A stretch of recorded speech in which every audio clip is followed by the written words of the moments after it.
Thinking of investing, working, or starting a business in the cannabis industry? We've got you covered right here on Plant Problems.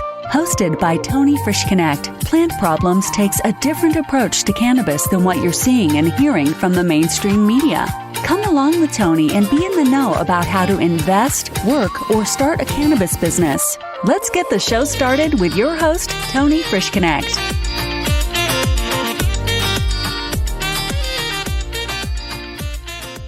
Hello, everybody, and welcome to Plant Problems. Hope everybody's having a great day out there today. I have been looking for, as many of you know, some unique and interesting situations in the cannabis industry and also different avenues that I believe are going to change the industry as a whole in so many ways. Over the last 12 months, there has been a bunch of little events popping up.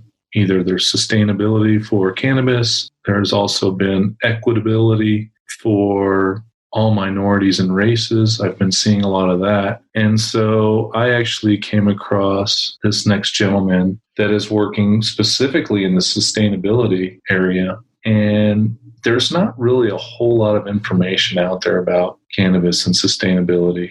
I think because it's kind of the last thing on anybody's mind, either as a business owner or even the consumer. I think everybody's been so excited about getting medical or legal cannabis, it's not really been talked about. However, as of lately, it is showing up quite a bit more.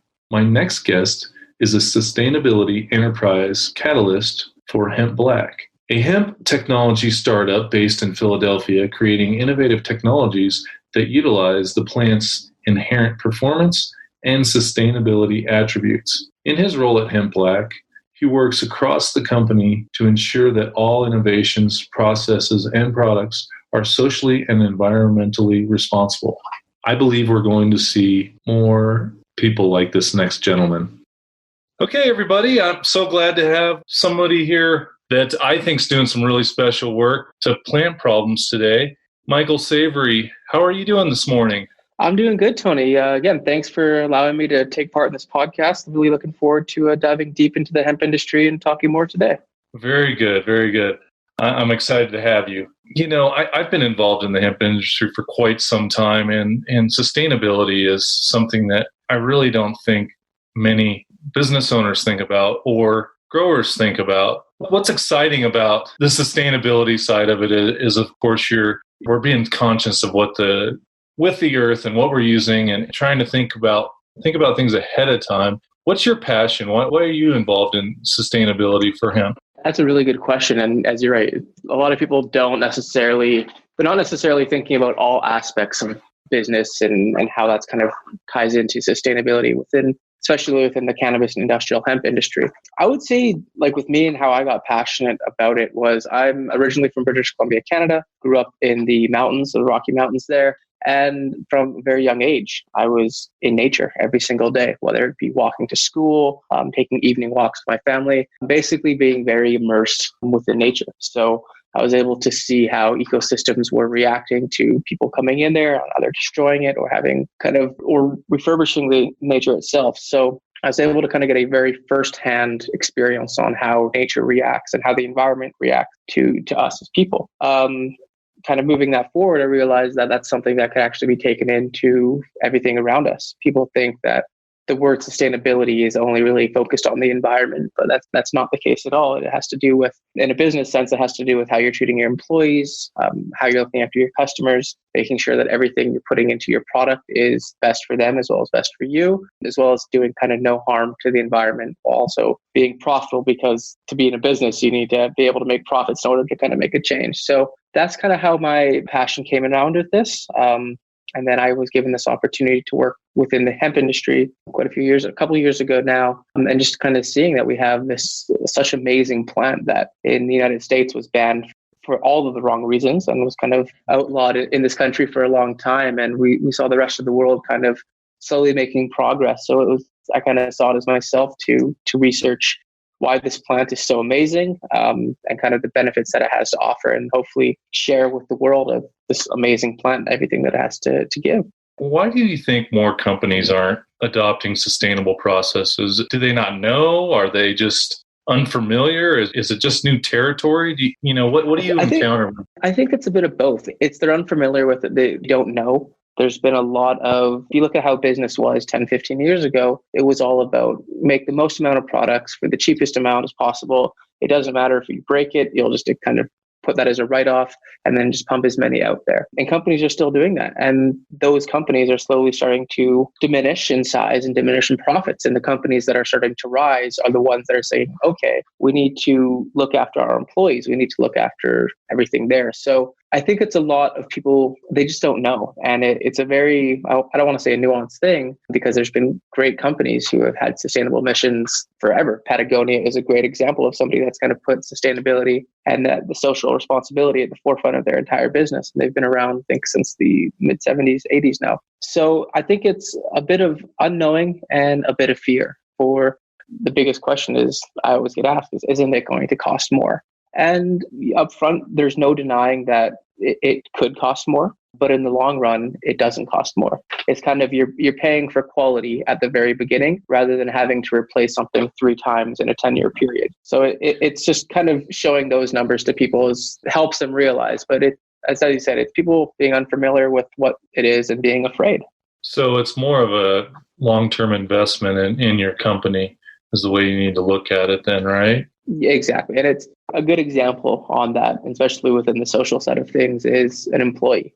No matter what kind of business you're in, it goes across every single industry. When you hire an employee, that's an investment. And every company who hires somebody has put resources into put up job posting, have applicants come in, interview applicants, and then doing the training. So over that time period, companies can be spending anywhere from $10,000 to $30,000 to $50,000, depending the level of the employee. And that doesn't account for as well as the downtime that employee isn't able to fully contribute to the team. So if you're bringing on an employee like this, why do you want to treat them terribly and have them leave within a week or within 2 weeks? And you're just throwing out $50,000. So it is an investment, but it's an upfront cost, but you recuperate that cost tenfold if everything's done correctly. So are you able to show owners where they can really see the numbers, we'll say, start panning out, where you're like, I've got 20 guys that I've worked with, or 20 different companies that I've worked with to create these processes to make their businesses more sustainable, and then also say their ROI at the end of return on investment at the end of 2-year period or 3-year period or 5-year period. Is that something that you guys work on? Us itself within our organization, not so much, because we're focused more on kind of the innovation of the hemp side of things. But those facts and figures are out there. There's great evidence coming from organizations like B Corp, based here in Pennsylvania now kind of globally, that shows that by businesses caring about their employees and their customers, they're having profits rise as much as 60% compared to traditional companies. You see more and more businesses only wanting to work with companies that are either certified sustainable in some aspect, whether it be their social responsibility, their ethical companies, fair trade. There's just more and more evidence coming out that there needs to be some aspect of sustainability within their company if they want to continue past kind of the immediate future as an organization. Okay.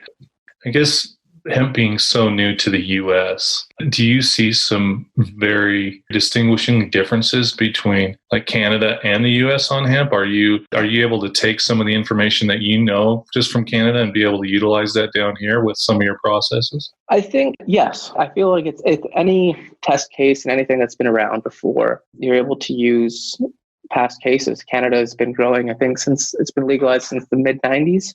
People have been able to grow hemp for some aspect to the scale that they've been doing in the States. That hasn't been happening. The growing season in Canada is obviously a bit different. But if you look at kind of the practices going on in Europe, in Australia, there's now more machinery kind of being created in Germany to help better harvest. So I feel as more and more people start to get into the hemp industry, rather than just seeing kind of the quick dollar signs that are popping up, they need to take a step back and think about, okay, we're seeing where Canada kind of fell within their production, or we're seeing if they're growing this crop in this climate, it wasn't doing so well, but this crop was. So it comes down to people just need to not be so hasty in getting that quick buck, and just kind of learn what's out there, because there's so many different hemp is not new. As we know, it's been around for thousands of years. So people have been cultivating and perfecting this crop for thousands of years. Whether it's been on the mass scale it is today, it's not.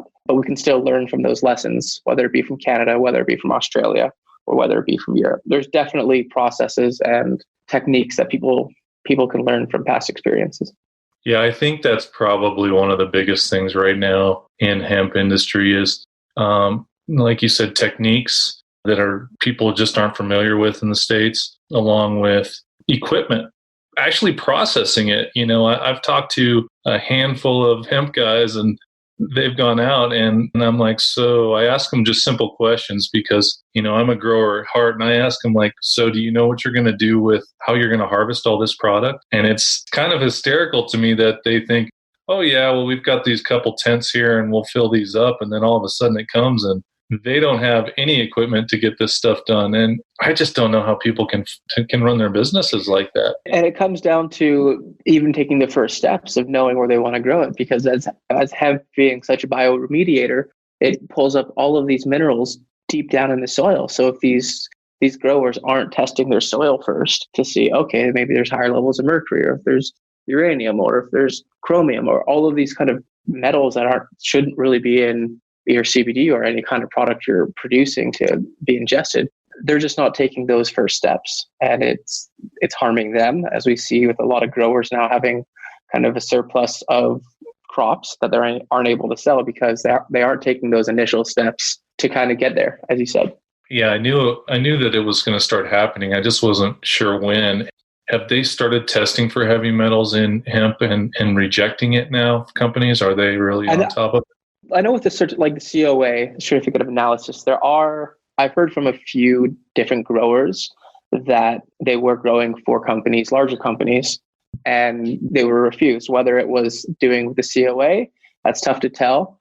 It's so hard if they're not doing soil analysis beforehand to know what's in there when they're actually going to produce the CBD. So whether it's directly tied to the heavy metals, it's hard to say without kind of looking at more test cases. But if it hasn't been denied yet, I wouldn't doubt that there'll be companies coming out saying, okay, you have higher levels of chromium here, you have higher levels of mercury within your CBD. And of course, the farmer is going to have potentially no idea how it got in there unless they actually do some of that initial research. So testing your soil just in general is probably a good practice, right?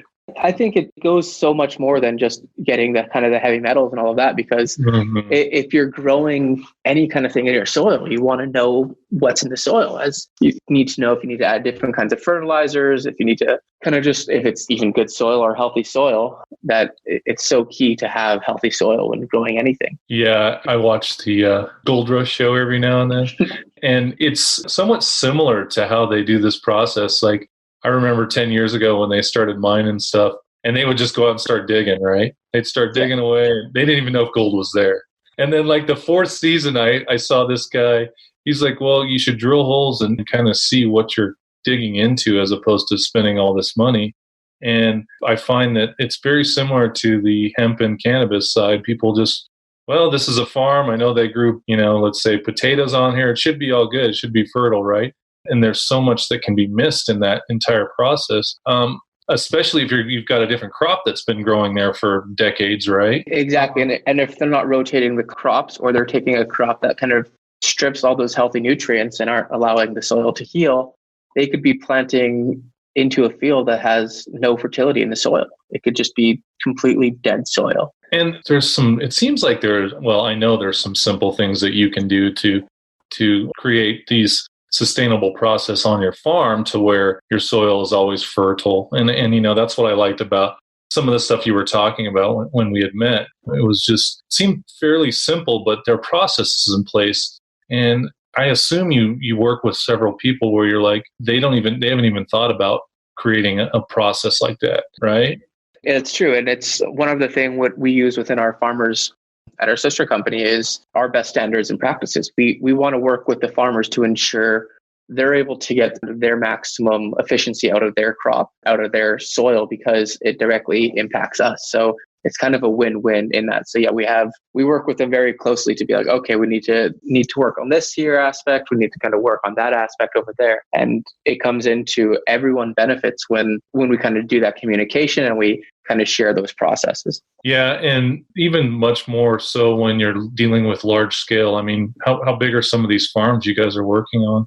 The acreages right now, I'm not too familiar with that. I'm kind of a bit removed from that operation side of the things, but I know we're expanding. And before we even kind of go into any acreage that we use or any farm that we use, we meet with the farmers, we talk with them, and then we kind of get the whole analysis, kind of figure out what was on the field before and kind of what kind of cover crops they're using, because all of those aspects play into what we need to do.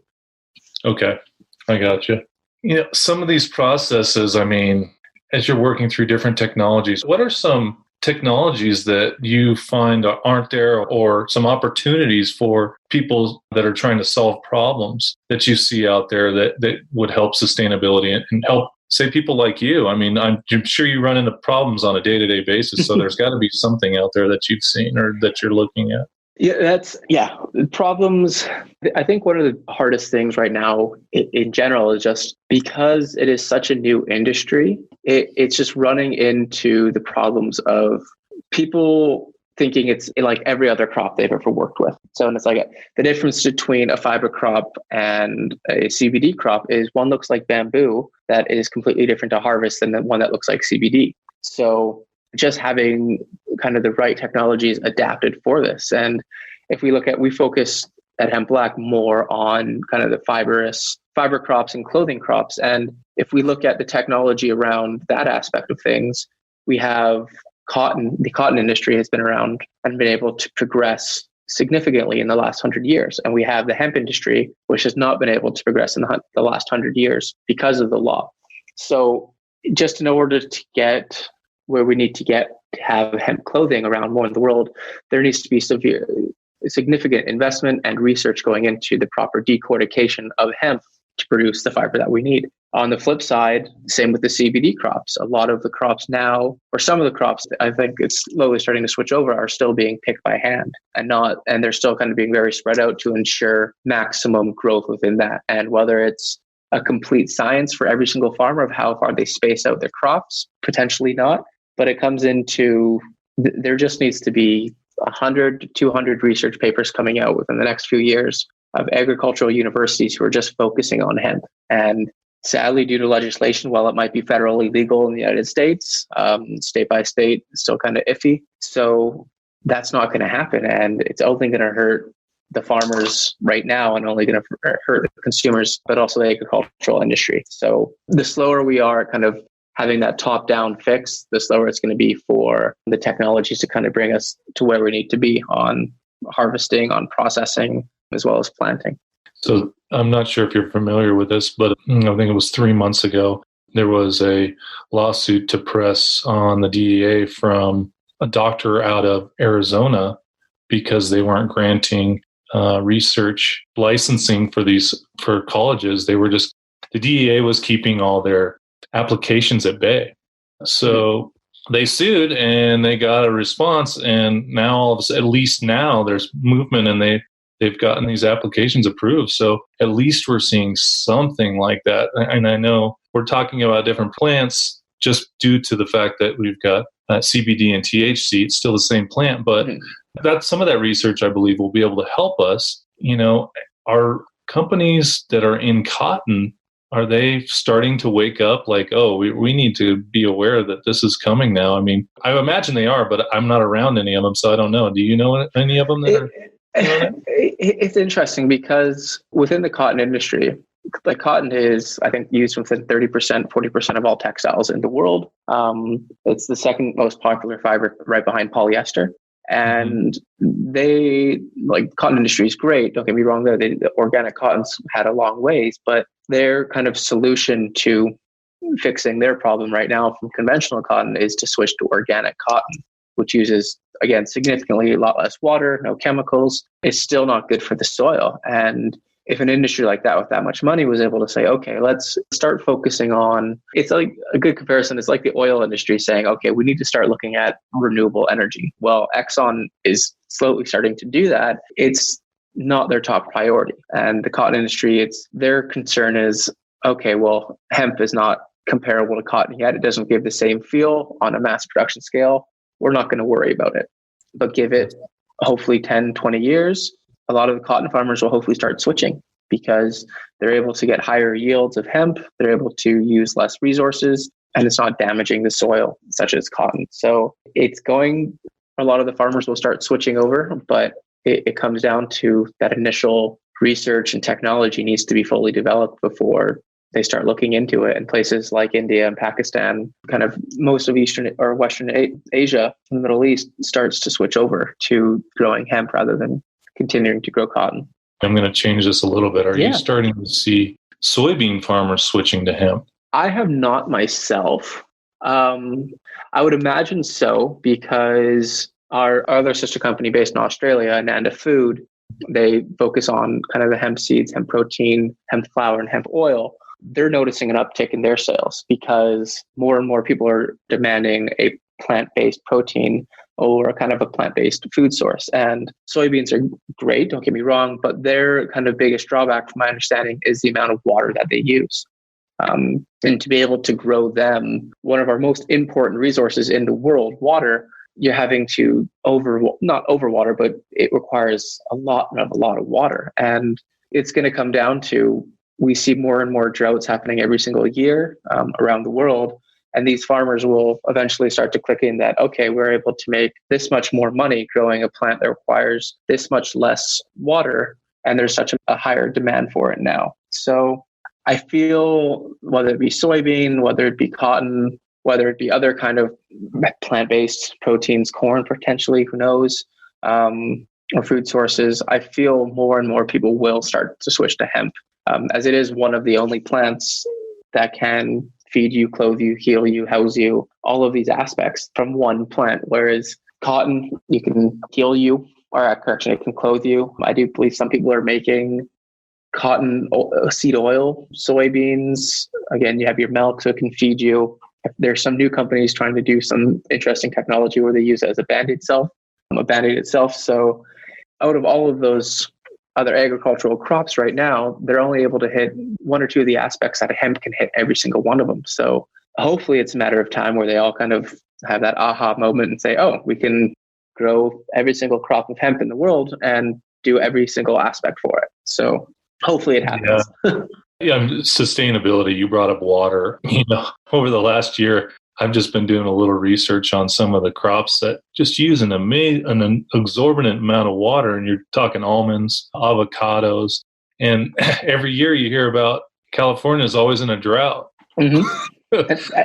Why is it always in a drought? I mean, and if you look, I just watched a documentary on Netflix the other day. It's called Explained, and they look at the food industry. I think they look specifically at the avocado industry and how much water it's using. I think it's somewhere in South America where avocados, because it is such a large part of their economy, that avocados have first rights to water before people. And it's like, yeah, avocados are good, but is it really worth putting somebody's life over to give a plant water? When, if you look at America, we throw away 40% of our food anyway. Mm-hmm. We had the big thing with blood diamonds back in the day. We have basically the same thing with avocados. We have blood avocados. It's these plants, to my understanding, they weren't, or any plants actually, any kind of food that we eat, we were never supposed to be eating mangoes and oranges in Canada or in the northern states year round. You're right. You can do it everywhere now. It's everywhere you can find an avocado. Everybody's got avocado toast, right? $9 for avocado toast. Exactly. And it comes down to, as we become kind of a globalized world, we needed to no longer eat seasonal and no longer have gardens and no longer have any of this. And by not being seasonal with our fruit, we're having to, I don't want to say change Mother Nature, but we're having to then pick up the slack. So if, say, Pennsylvania or anywhere in the Northeast isn't able to grow apples in the wintertime, then they're going down to South America, somewhere else where they can grow apples And now South America is not only having to make apples for all of their local communities, but now for the rest of the world that isn't able to grow apples that time of year. So they're having to do more and more other deforestation, use more and more resources to kind of meet that demand. Whereas if we went back to how it was, or we kind of limited our production like that, we don't need avocados in the middle of the wintertime. We don't need any of that stuff that we can't grow in this area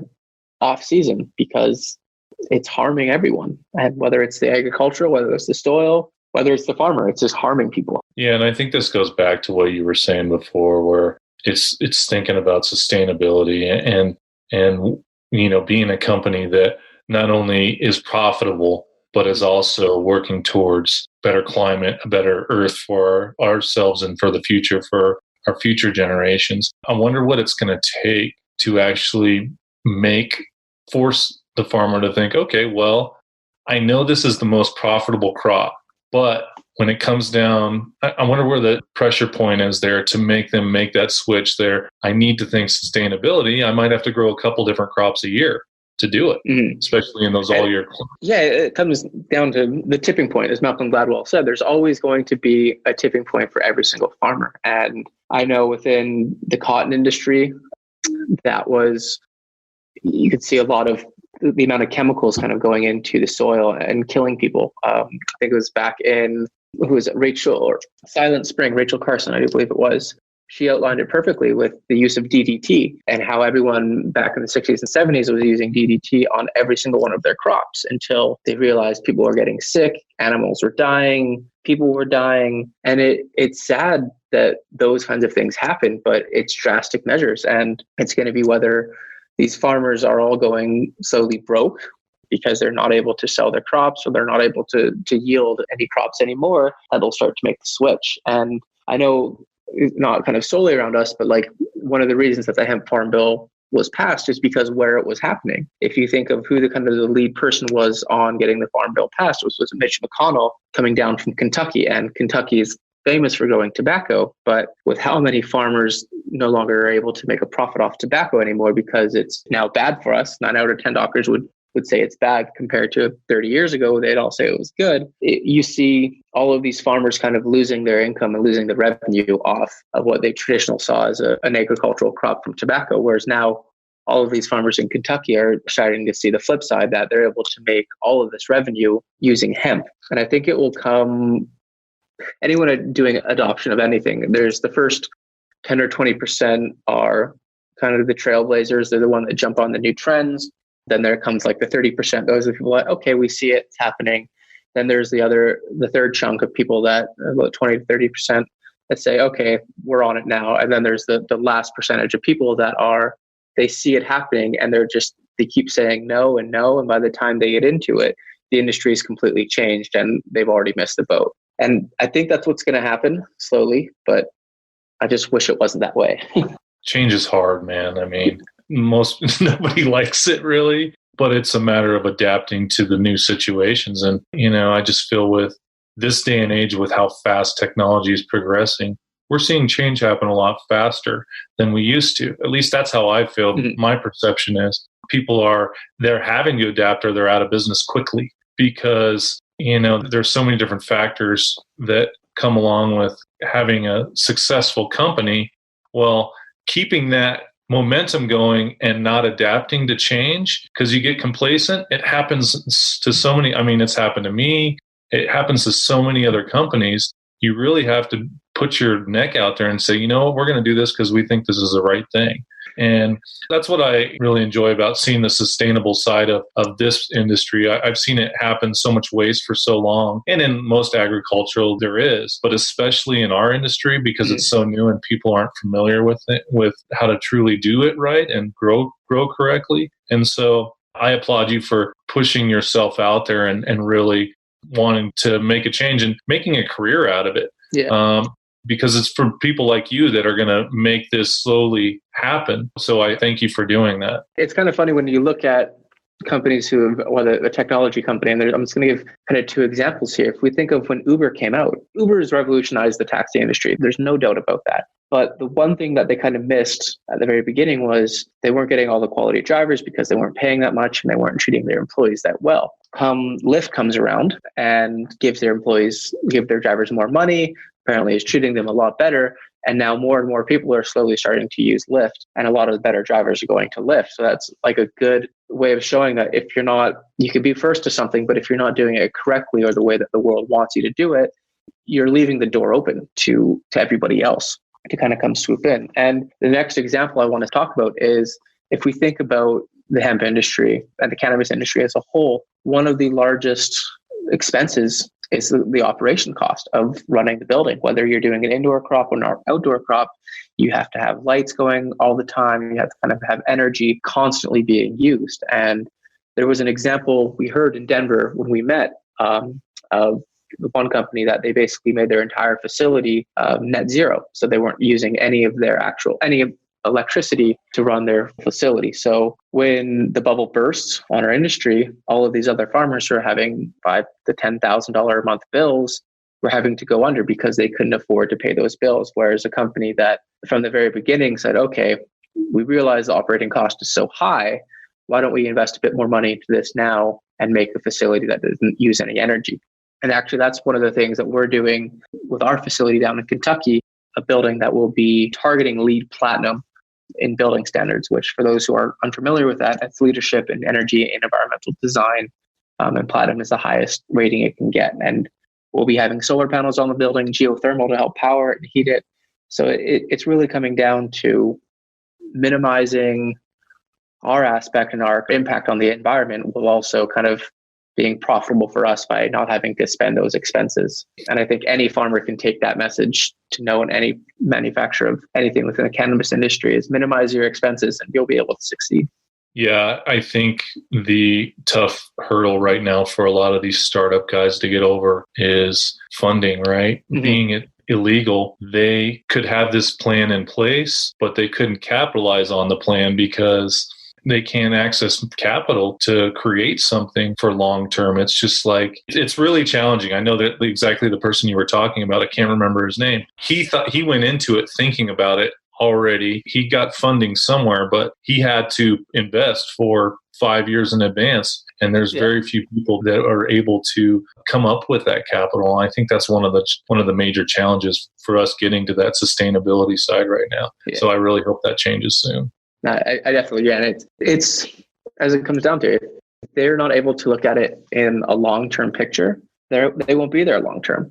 And you don't build a house out of straw or out of sticks if you want to live into it a long time. You build a house out of brick, quoting the big bad wolf. But it kind of goes into that exact same thing. You want to have a good foundation if you want to be able to be there for a long time. And without a good foundation, you're not going to be there. Very well said. Michael, I want to give the listeners out there a chance to reach out to you if they have any questions or want to contact you. What's the best way to reach you? Yeah, so you can reach us through our company website, hempblack.com. We have a contact us here. On my LinkedIn, it's michael.savarie, Savarie, or on my Instagram, it's the same thing, michael.savarie. And I'm always kind of available on those platforms. And I'm always kind of happy to talk to anyone that needs any help within the sustainability realm of cannabis, or just kind of talk about sustainability in general. All right. Well, thank you so much, Michael Savarie. Everybody, I appreciate you guys listening today. Feel free to reach out to me at plantproblem.com or blackmarketbook.com. You can leave reviews. Also, you can give me a review on iTunes as well. Thanks, everybody, for joining me today. Michael, you have a great day, and I look forward to seeing what you're doing in the future. Thanks a lot. You've just listened to another insightful episode of Plant Problems. If you like what you heard so far, don't forget to tell your friends and colleagues. For additional resources or to leave a review, head over to plantproblem.com. Join us again next week on Plant Problems with Tony Frischknecht. We look forward to having conversations with you as we go along this journey.